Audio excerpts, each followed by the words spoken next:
غلام حیدر کھوکھر امید کرتا ہوں کہ خیریت سے ہوں گے۔ ناظرین، نواز شریف نے سابق وزیر اعظم نے اگلے عام انتخابات کے بعد امکانی طور پہ جو حکومت بنانے کے حوالے سے کن پارٹیوں کو اس نے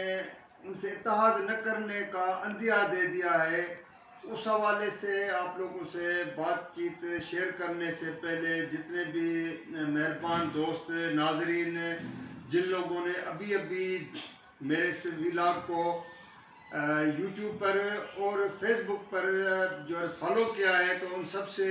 ریکویسٹ ہے کہ آپ اس کو لائک بھی کیجئے، شیئر بھی کیجئے، سبسکرائب بھی کیجئے گا، اور کمنٹس میں ضرور جو ہے نا آپ اپنے کمنٹس جو بھیجتے ہیں لکھتے ہیں تو میں اس کی رہنمائی بھی لیتا ہوں اور پھر اس کا جواب بھی دیتا ہوں۔ ناظرین، پچھلے دنوں رائے ونڈ میں جو جاتی امراء میں مسلم لیگ نون کا ایک اہم اجلاس ہوا تھا، جس کی صدارت سابق وزیر اعظم نواز شریف نے کی ہے۔ اس میں شہباز شریف، مریم نواز سمیت پارٹی کے چاروں صوبوں سے اور مرکزی قیادت نے شرکت کی ہے۔ تو میرے جو ذرائع نے اس بات کی تصدیق کی ہے کہ وہاں پر اس بات کا تو آپ لوگوں سب کو پتہ ہے کہ ایک پہلے دن سے جب سے نواز شریف وطن واپس آئے ہیں یا وطن واپسی سے پہلے کہ اگلی حکومت نواز لیگ بنانے جا رہی، تو اس حوالے سے اجلاس میں جہاں پر ان کینڈیڈیٹس کا جو ہے ذکر کیا گیا، تو وہاں پر اس بات کو بھی سامنے رکھا گیا کہ اگلی حکومت نواز لیگ اتحادیوں کے ساتھ بنائے گی یا پھر انڈیویجول ایک علیحدہ سنگل پارٹی کی حیثیت میں۔ تو کہا جا رہا ہے کہ نواز شریف نے ماضی کی اپنی جو 3 حکومتیں بنا چکے ہیں، 1997، 2013 میں 2013 میں، اس میں نواز شریف نے اپنا ایک تجربہ وہاں پارٹی اپنی میٹنگ میں رکھا کہ اتحادیوں کے ساتھ حکومت بنانے میں کیا کیا پرابلم آتے ہیں اور کن چیزوں کو فیس کرنا پڑتا ہے۔ تو اس سے بہتر ہے کہ اگر میجارٹی نہیں ملتی ہے تو حکومت نہیں بنانی چاہیے، اگر میجارٹی ملتی ہے تو پھر صرف سنگل اپنی پارٹی کی حکومت بنانی چاہیے اور نہ کہ کسی جو ہے نا کسی اور پارٹیوں کا سہارا لیا جائے۔ تو وہاں پر نواز شریف کی باتوں سے جو ہے شہباز شریف اور بعض رہنماؤں نے اتفاق نہیں کیا، بلکہ ان کا یہ موقف تھا شہباز شریف اور کچھ اور پارٹی رہنماؤں کا، جس میں خواجہ سعد رفیق، خواجہ آصف، اس طرح کے لوگوں کا یہ موقف بھی تھا اور اپنی تجاویز تھی کہ ہمیں اتحادیوں کو ملانا پڑے گا، کیونکہ پاکستان کے جو حالات ہیں اس میں کوئی بھی سنگل پارٹی جو ہے نا حکومت کر نہیں سکتی۔ اگر ہم کسی اتحادیوں کو شامل نہیں کریں گے تو اس سے یہ ہوگا کہ پھر جو پارلیمنٹ کے اندر وہ جو چھوٹی چھوٹی جماعتیں یا کوئی ایک آدھی سنگل پارٹی اگر دوسرے نمبر پہ آ جاتی ہے تو پھر وہ اتحاد بنا کے پھر وہ جو حکومت میں پارٹی ہوتی ہے اس کو چلنے نہیں دیا، جس پر میرے ذرائع نے اس بات کی تو تصدیق کی ہے کہ نواز شریف نے کہا کہ اگر میں حکومت بناؤں گا تو کس کے ساتھ بناؤں گا، اگر میں حکومت پیپلز پارٹی کے ساتھ بناتا ہوں تو وہ شہباز شریف نے 16 ماہ حکومت کی ہے، اس کے سامنے تجربہ ہے، پیپلز پارٹی نے کہاں کہاں پہ آ کے کہاں رکاوٹیں ڈالی ہیں، اس نے یہاں پہ سوال اٹھایا کہ اس کا جواب شہباز شریف کو دینا چاہیے، تو جس پر شہباز شریف خاموش رہے۔ اس کے بعد نواز شریف نے ماضی کی ایم کیو ایم کے ساتھ اتحاد کے حوالے سے بات کی ہے کہ ایم کیو ایم کی جتنی بلیک میلنگ ہوتی ہے تو آئے روز ان کے جو مطالبات ہوتے ہیں، ایسے بھی مطالبات ہوتے ہیں جو مطلب ہمارے بس میں نہیں ہوتے۔ اسی طرح اس نے سردار اختر مینگل کا ایک مثال دی ہے کہ اس کے پاس ایک ہی وہ ہے مسنگ پرسن کے حوالے سے کہ وہ ہمیشہ وہ لے کے آئے، ماں سوائے فضل الرحمان کا، اور کس حد تک جو ہے نا اس نے جو اے این پی کے اسفندیار ولی کی پارٹی کا تھوڑا سا اتحاد کا تو ذکر نہیں کیا، لیکن ایک قسم کا عندیہ دیا کہ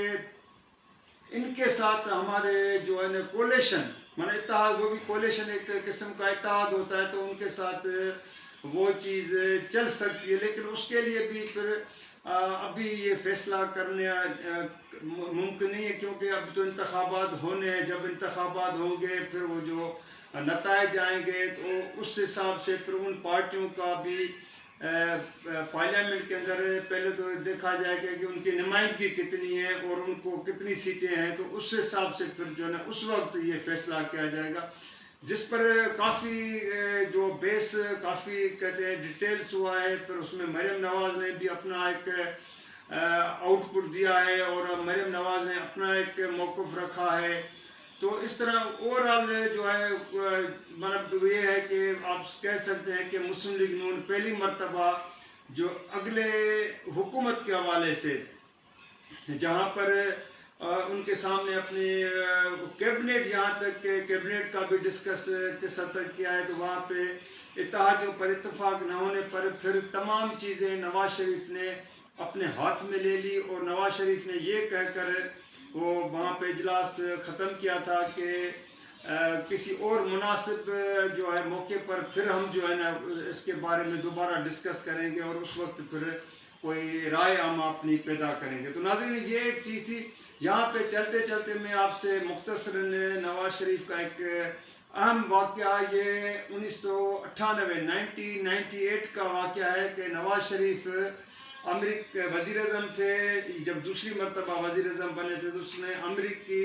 امریکہ کا دورہ کیا تھا. امریکی صدر اس وقت بل کلنٹن تھے، تو واشنگٹن ڈی سی کا اس کا دورہ تھا، وائٹ ہاؤس میں اس کی ملاقات تھی، اور اس دورے میں بھی تھا نواز شریف کے ساتھ. تو امریکی صدر کے جب اس کے ساتھ صبح کی ملاقات طے تھی، تقریباً 10 ساڑھے 10 بجے کا ٹائم تھا، تو نواز شریف وزیر اعظم کی حیثیت میں بڑے پروٹوکول کے ساتھ پہنچے تھے. جو میڈیا ٹیم تھی وہ پہلے ہی وائٹ ہاؤس پہنچ چکی تھی. تو نواز شریف کو یہ میں آپ کو حقیقت بتا رہا ہوں کہ نواز شریف کو امریکی صدر کی اپنی مصروفیت اتنی اپنے کہتے ہیں کہ سینیٹرز کے ساتھ جو وہ بڑھ گئی تھی، مصروفیت ملاقات اتنی لمبی ہو گئی تھی، تو نواز شریف کو گاڑی میں بٹھا کے رکھا 40 منٹ تک، اور کہیں بٹھایا بھی نہیں تھا. اس بات کا میں آپ کو نام بتا سکتا ہوں بعض صحافیوں کے، ایون مسلم لیگ نون کے اس وقت یہ اسحاق ڈار تھے، مشاہد حسین سید تھے، سرتاج عزیز تھے، اس طرح چودھری نثار تھے. اس طرح یہ لوگ نواز شریف کے ساتھ گاڑی میں باہر کھڑے رہے، اور نواز شریف 40 منٹ تک